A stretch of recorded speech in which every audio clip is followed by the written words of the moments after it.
When you close your eyes and think of Antarctica, what do you see? Probably a lot of ice, with a few penguins scattered here and there. And if you try to go further and imagine more, what do you get? Probably more ice. After all, this continent alone accounts for 90% of the total glacial ice on Earth, and in some places it is several kilometers thick. For many people, Antarctica has always been like that, and perhaps always will be. However, that is not entirely true, because a long time ago, it not only had less ice, but was also a world full of lush vegetation, quite strange animals, and a rather tragic end, turning it into a lost world in every sense.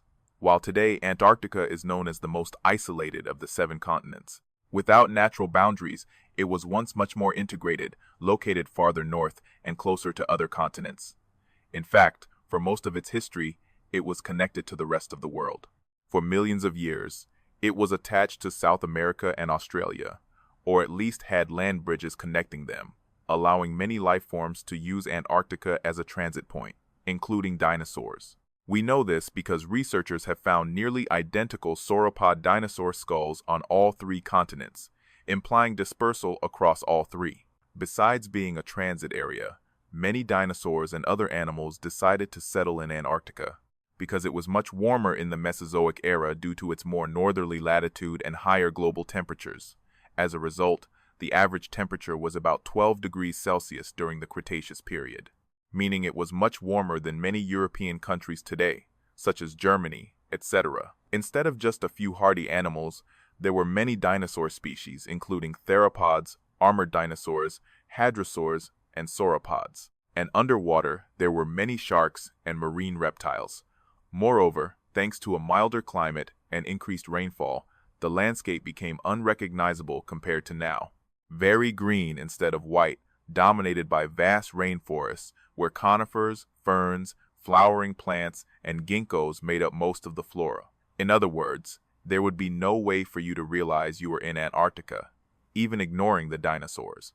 But as you may know, dinosaurs, at least non-avian dinosaurs, no longer inhabit Antarctica. This is because, although it was on its own tectonic plate and isolated itself by moving toward the South Pole, Antarctica was just like the rest of the planet. It underwent a complete makeover thanks to the asteroid that killed the dinosaurs. Quite possibly it caused a gigantic tsunami that slammed into the coast, heated the air enough to cook everything, and then caused catastrophic wildfires. Even when things cooled down, the situation remained complicated, because although the fires eventually stopped, it continued to cool down due to large amounts of sulfur dust. Other substances blocked sunlight, causing much of the world, including Antarctica, to freeze. However, contrary to many people, and it not only revived, but also reached a level of biodiversity even unseen in the Mesozoic. Despite the popular view that the Cenozoic, the current geological era, is cold, Antarctica perhaps became warmer. Of course, except when it was burning, thanks to the very opposite of an ice age, a super greenhouse. After the Cretaceous ended, temperatures began to rise. This was due to a massive release of carbon dioxide, the source of which is still not certain. Nevertheless, this caused drastic changes in the climate and the Earth became increasingly warmer. Both periods, the Paleocene and Eocene, were warmer than today. In the climate event known as the Paleocene-Eocene thermal maximum, the Earth reached its hottest point in the last 100 million years. With high temperatures, the average temperature in Antarctica was around 25 degrees Celsius, comparable to present-day Kenya. There was also help from the fact that, although the continent had moved south since the Mesozoic, it was still farther north than today, about 60 degrees south. This allowed many plant species to expand and colonize the continent, something impossible today. If you were stranded there during much of the Paleogene, you might think you were on a tropical island, surrounded by palms, swamps, and water lilies instead of ice plains and glaciers. Don't be too deluded, because if you start exploring this lost world, you'll realize it still wasn't a place. Easier to survive, albeit for very different reasons. Currently, the largest land animal and predator in Antarctica throughout the year. It's a tiny wingless mosquito, the size of a small ant. Nothing to worry about. However, back then something much larger and scarier was lurking. A dinosaur. And no, I'm not kidding. But I'm not talking about non-avian dinosaurs either. Rather, it's the closest thing since their extinction, a terror bird. Scientifically known as ferocious, this might confuse you a bit, given these creatures. They are famous for dominating South America, not Antarctica. But this is where the land bridge we mentioned comes in. It continued to exist after the Mesozoic and kept the continents connected at least periodically until about 40 million years ago, allowing these birds to migrate and wreak havoc with their huge, powerful curved beaks that could tear apart prey. Plus, their long, sturdy legs were equipped with giant sickle-shaped claws. This allowed them to pin down prey or pierce them, making them too similar to dromaeosaurids in my opinion. And worst of all, this bird, although not formally described, was probably one of the most terrifying you could encounter. It was very similar to ferocious, an unusually large predatory member of this lineage. It could reach the size of a male ostrich with a height of about 2.5 m and weigh over 130 kilograms, equivalent to 3 wolves stacked on top of each other. However, despite its size, it wasn't 3 times slower than a wolf thanks to its leg structure. These birds were extremely fast, reaching speeds over 50 kilometers per hour, allowing them to chase a variety of prey. Perhaps they were the largest terrestrial predators in Antarctica, patrolling forests and grasslands, but considering that now the largest land animal in Antarctica is an insect, so the question arises, what the hell did the terror birds eat? Well, that land bridge to South America didn't just bring predators or birds, but also an army of mammals. We know about that thanks to the plateau formation that represents today's Seymour Island and dates from the Paleocene to the Oligocene. Over this long period, not everything found there lived at the same time, but it still gives us a good overall idea of that lost world when it was still lush. And because the connection was with South America, many mammals that arrived there were of the kind one associates with that continent, not Antarctica. For example, Astropotheres, a group of extinct herbivorous mammals resembling rhinoceroses, were among the largest creatures in South America, although only 2 representatives are known in Antarctica, Trigonostylops and Antarctodon. Both had large, specialized teeth, quite strange. However, I assure you these animals were herbivores. Their size can vary significantly, although both are at least the size of a pangolin. It is estimated that it may have exceeded half a ton. However, this is only speculative for a mammal. A better-known Antarctic mammal with more reliable weight estimates may be Nothiolopos, one of the largest confirmed land animals to have lived in Antarctica after the dinosaurs. It is estimated that adults could reach up to 400 kilograms, like a modern musk ox. They likely maintained their considerable size by feeding on the abundant nutrient-rich flowering plants of the time. These guys were not Astrapotheres but Litopterns, an extinct order of South American ungulates that could sometimes have very bizarre features. This is evidenced by the only other known Antarctic Litoptern, Victor Lemoine. This mammal was much smaller but more peculiar because it had high nostrils suggesting a trunk like a noodle. Like that of a tapir, it could be used to reach vegetation out of reach. Recently, these openings have also been interpreted as a pair of grasping lips, similar to a moose's or even something stranger. A nose like a saiga antelope useful for filtering dust, cooling air in summer, or warming it in winter. Along with Astropotheres, Litopterns were probably the largest mammals in Antarctica, although they were not the only ones. There were many others, including an undescribed Xenarthran, Gondwanatheres, and even Meridiolestids, better known as saber-toothed squirrels because of their enlarged teeth. They may have been the continent's dominant insectivores and the oldest inhabitants since the group survived the Cretaceous extinction event. It survived the Cretaceous extinction event, probably thanks to its small size and diet.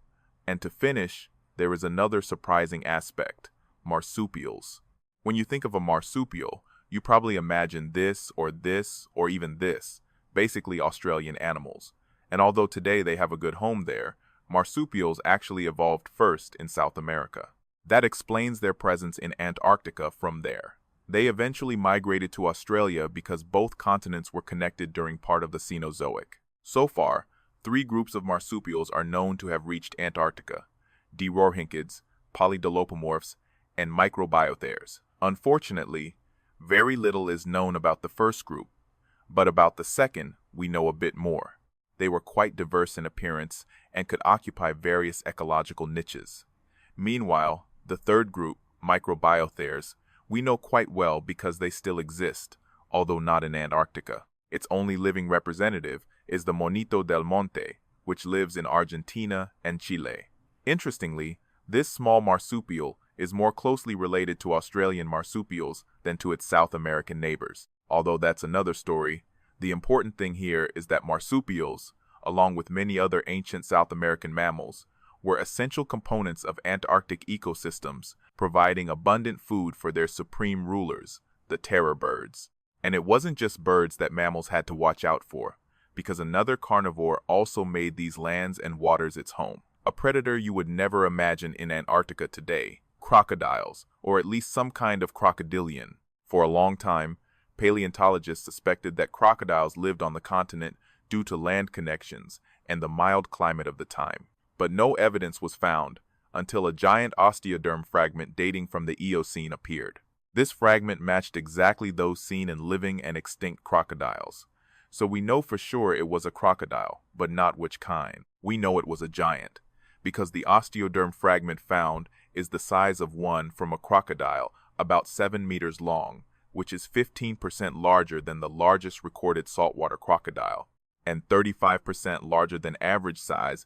Technically, this would give the crocodile the title of largest terrestrial predator in the area if we consider semi-aquatic species. They were likely opportunistic ambush predators, dominating freshwater environments and possibly brackish and marine waters as well. Like today's saltwater crocodiles, this brought them into frequent contact with mammals, making it impossible to feel completely safe when approaching water to drink. Because of their large size, no mammal was off the menu, and it's no surprise to find they weren't alone. Evidence from other fossils found nearby indicates the presence of more specialized crocodiles, likely fish eaters, though little else is known about them. What it tells us is that when Antarctica was green, almost any animal could end up being swallowed by a crocodile at some point. This includes a familiar face, and the only animal mentioned so far that still lives in Antarctica, penguins. We often associate these animals with cold, so it may be surprising to learn that they existed when Antarctica was much warmer.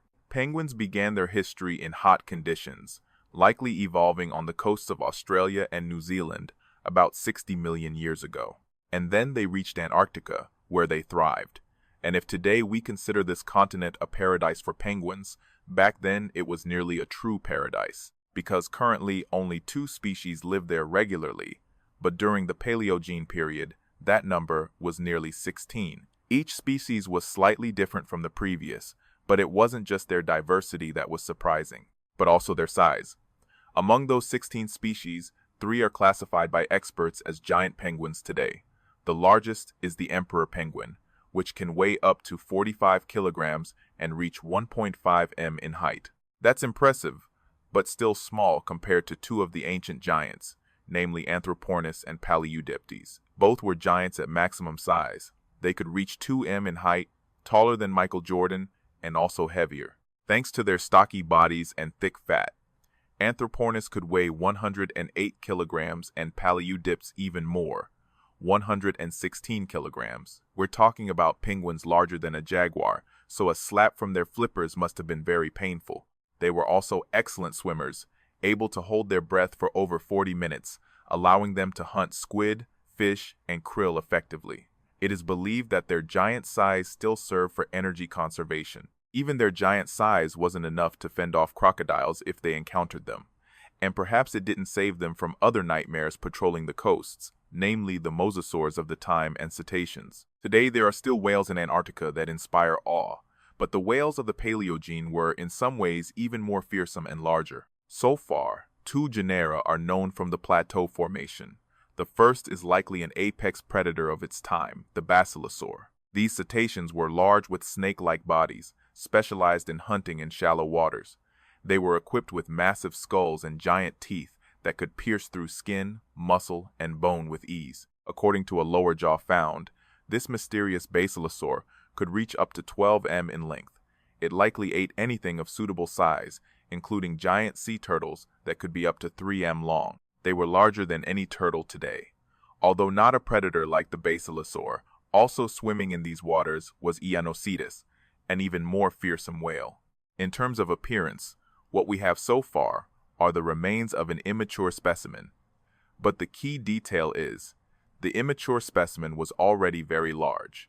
Its size is comparable to the largest adult orcas we know today, so the adults must have been truly gigantic. Based on what we know about modern whales, its size could be similar to that of a humpback whale, depending on the age of the immature specimen, and that's not good news, because everything points to these animals being much more aggressive.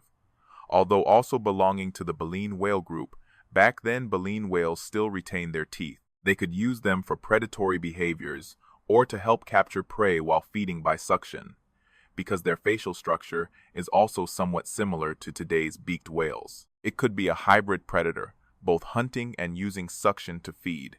This gives it a very diverse diet, further expanded by its presence in both delta plains and the open ocean. Given its size, this creature could have eaten many types of fish, penguins, mollusks, and sharks, lots of sharks.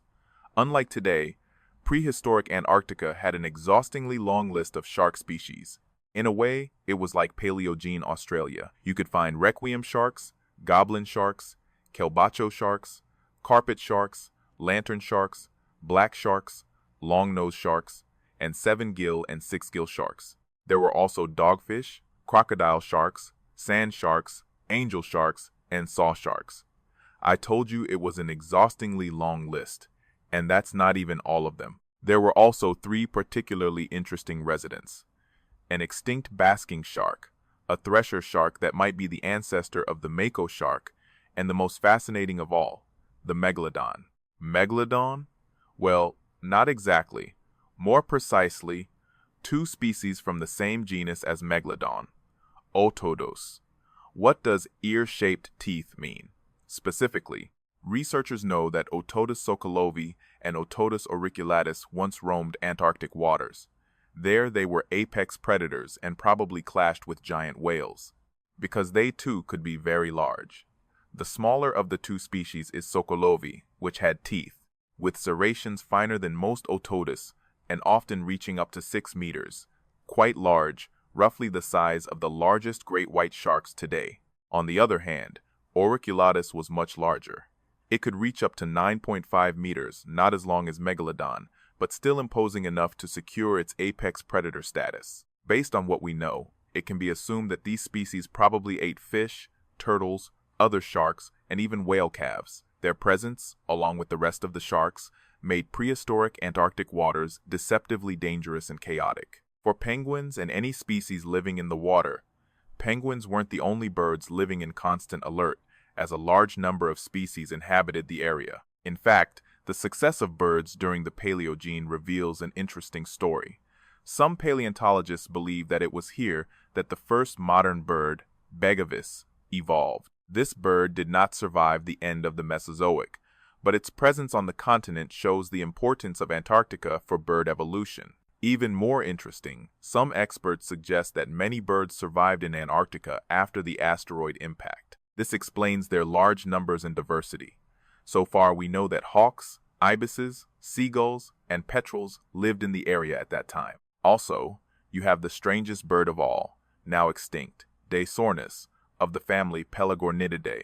These were birds you couldn't ignore because of their strange teeth, or at least what looked like teeth. Because they didn't actually have real teeth, the things protruding from their jaws were bony projections that looked like teeth, giving them a fearsome appearance. It didn't help that members of this family were all very large, including Daesornis, with an estimated wingspan of 5 to 6 meters. Similar to a small airplane, or if you prefer another comparison, it was the same size as a pteranodon. However, nothing to worry about, because despite its appearance and size, Daesornis was quite harmless. Literally, because their fossils are unusually fragile. This suggests that in life, they only ate fish and mollusks that they hunted by gliding over the water. They caught prey that came too close. And there you have it. Before the ice set in, Antarctica was a chaotic but vibrant world, full of strange and fearsome animals. This brings us to the final question. Where did everyone go? Unfortunately, the answer is not very optimistic, as most inhabitants of the continent had a rather tragic end. The tropical party ended abruptly in the final days of the Eocene, and if you were in Antarctica at that time, the outcome would be tragic. Unless you were a penguin or an extremely lucky bird, it was almost as if Mother Nature was planning revenge on this continent, because everything that could go wrong did go wrong, and almost at the same time, the exact timeline isn't entirely clear. But it may have started with the complete separation of Antarctica from the rest of the world. It formed the Drake Passage between Antarctica and South America, and the Tasmanian Strait with Australia. This separation meant the isolation of animal species. That in itself would not have been a problem considering that Antarctica is quite vast. But as soon as that happened, a much more serious problem emerged. For over 200 million years, Earth had been quite warm and sometimes extremely hot. But around 34 million years ago, things began to change suddenly. The temperature began to drop drastically, ironically. This may have been a direct consequence of Antarctica's isolation, because the opening of sea routes allowed the formation of the Antarctic Circumpolar Current, a powerful cold water current that surrounds Antarctica. Even today, it prevents warm water from reaching the coast and absorbs CO2. This, together with the southward movement of the continent, led to the formation of the first ice sheets, and marked the beginning of the late Cenozoic Ice Age, which technically we are still living in. The cold that accompanied these events wiped out most of the native life. The changes happened too quickly for most to adapt, and the advance of ice caused unprecedented habitat loss. Although that was not the end of the story, the continent still had ice-free areas where the last survivors could find some refuge. But the relief was only temporary. Over the next 7 million years, these areas gradually gave way to the advance of ice until they were almost completely covered. And worse, the cold became even more intense as the ice sheets grew, because they reflect a large amount of heat from the sun, as you can imagine. This continent has been in a state of permanent ice, almost unchanged. And although we have fossil formations like the plateau, there is no way to know what else might be hidden beneath that ice, although attempting to discover it may involve suffering that I honestly want to avoid. Thank you for watching the video. If you liked it, here are some other videos you might be interested in.